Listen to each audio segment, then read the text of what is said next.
அவ்வளவு பேரை விட்டு இந்தியாவை பிரதிநிதித்துவப்படுத்துவதற்காக வெளிநாட்டுக்கு அனுப்பக்கூடிய அந்த குழுவில் கனிமொழியை தேர்ந்தெடுத்திருக்கிறார்கள். கவனித்தீர்களா? பிஜேபி ஏன்? நல்லா இங்கிலீஷ் பேசுவாங்க. ஏன் இப்போ ஒரு இவருக்கு டிஆர் பாலுக்கு இங்கிலீஷ் பேச தெரியாது அப்படி தானே? தயாநிதி மாதிரிலாம் கான்வென்ட்டில் படித்தவர் தெரியுமா? தயாநிதி மாதிரி நல்லா இங்கிலீஷ் பேசுவாங்க, ஹிந்தி கூட பேசுவார். கலைஞர் வந்து அவர் ஏன் மந்திரி ஆகிறேன்னு சொன்னதுக்கு என்ன காரணம் சொன்னார்?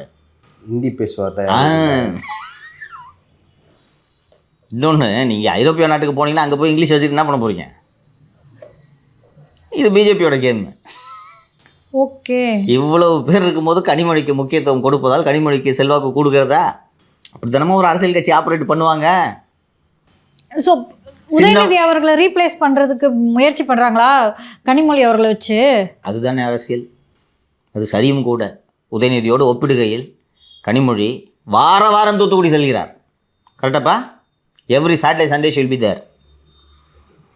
எம்பி ஹவுஸில் போய் உட்காந்து ஃபஸ்ட் டைம் மாதத்தில் 4 நாள் அங்கே இருப்பாங்க. கேளுங்க. இல்லை, அவங்க மீண்டும் தூத்துக்குடியில் அதிக மார்ஜினில் வின் பண்ணுறதுக்கு அதுவும் ஒரு காரணம். இந்த சனிக்கிழமை கனிமொழி இருப்பாங்கன்னு தைரியமாக நம்பி போகலாம். நீங்கள் சேப்பாக்கத்துக்கு போய் எவ்வளோ நாளாச்சு?